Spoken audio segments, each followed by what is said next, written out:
What's up guys, welcome back to another video. Today I got two new KPIs that we started tracking in the last 2 weeks that I think that you can benefit from greatly.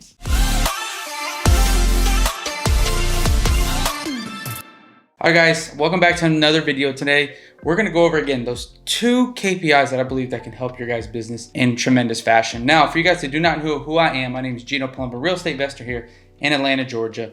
This year our company's looking to do around $2.5–3 million in wholesale real estate. We have went down. If you've seen some of my other videos, I said, oh, we're gonna be doing 4 to 5. To be honest, we hit a roadblock, right? We've had some problems in the last recent couple, 2 to 3 months in terms of our revenue, which all deviated back months ago. But that's not what this video is for. I've already made videos on that. Now, what I want to talk about in this video though is some new KPIs that we started using in our company, in our business, that have helped us in the last 2 weeks. Now, what are those two? It has to evolve around sales KPIs for lead management and acquisition management, one each. Now, what does that look like? Here it is, all right? One, this KPI I'm about to say is just specific to lead management, and that's looking at the net lead to appointment ratio per lead management, excuse me. So net lead to appointment ratio per lead manager. Now, what does that mean, guys? Some of you guys don't know what a net lead is because you might not have seen my other videos. Now, for you guys that do not know what a net lead is someone that we talk to in our CRM as a lead manager. They come in on our CRM. Let me just give a background. On our CRM, all leads come in as new leads, right? Cold call leads, TV leads, SMS leads, PPC, whatever it is, they come into our CRM as a new lead. And as soon as a lead manager talks to one of those leads and confirms that they want to sell a property, no matter if they have motivation, no matter if it's discounted, as long as they just get on the phone as a lead manager and talk to that seller again and confirm that they have a property they want to sell, we consider that person a net lead, right? Because if someone we call and they say, I don't want to sell a house, you guys are just annoying me, I just answered your text, I don't even want to sell a house, that's not a net lead. Or someone that's yelling or screaming at us, maybe they got through somehow through our system, through a text or a cold call where someone pushed them through and they're like, oh, I just wanted to give you guys crap that you were like, whatever it is, those people aren't net leads. Net lead is someone that raises their hand, we get a hold of and say they want to sell their property. Again, no matter how discounted it is or no matter what kind of motivation they have, as long as they just sell it, right? So what we're trying to do is we're trying to figure out, and we're doing this, we used to measure this, or not used to, we measure this on a total basis. For our lead management department is net lead, right? We measure how many new leads and net leads, but one of our biggest KPIs is net leads to appointment. And we measure that overall, right?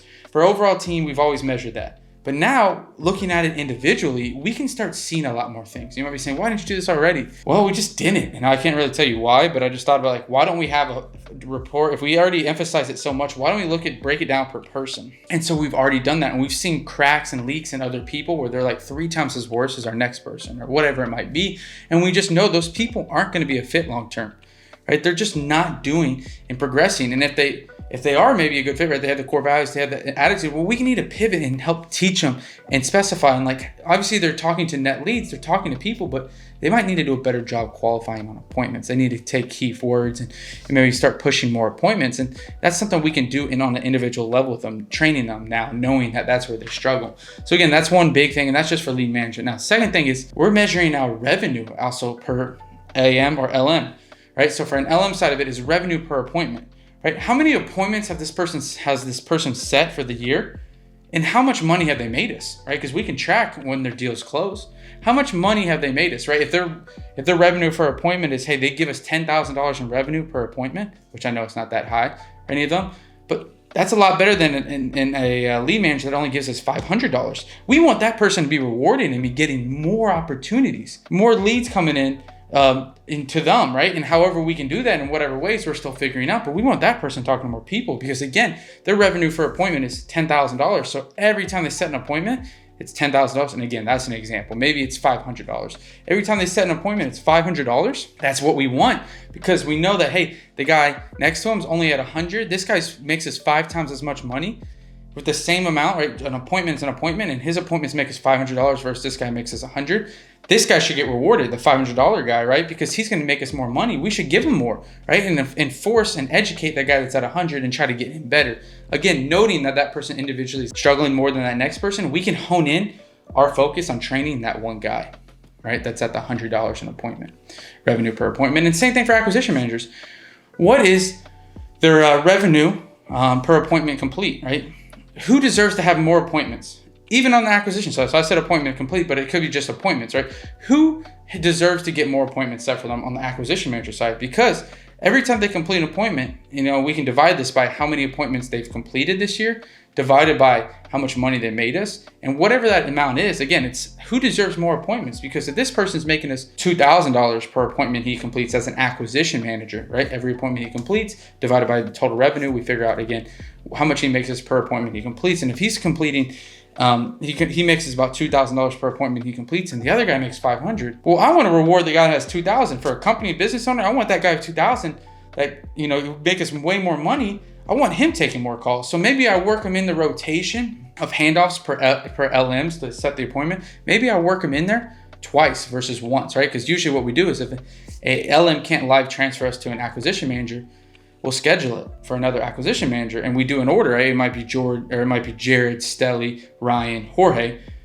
Well, maybe I'll say Jared, Stelly, Ryan, Jared, Jorge, right? And I'll make Jared get 2 before Jorge gets. I'm just giving examples, right? I'm not telling those are the exact people, and how it's going to go. But I want to reward that guy that's going to be able to get more appointments, right? I want that guy that's just $2,000 is revenue per appointment completed. I want that guy to get more benefits than the guy that's doing $500.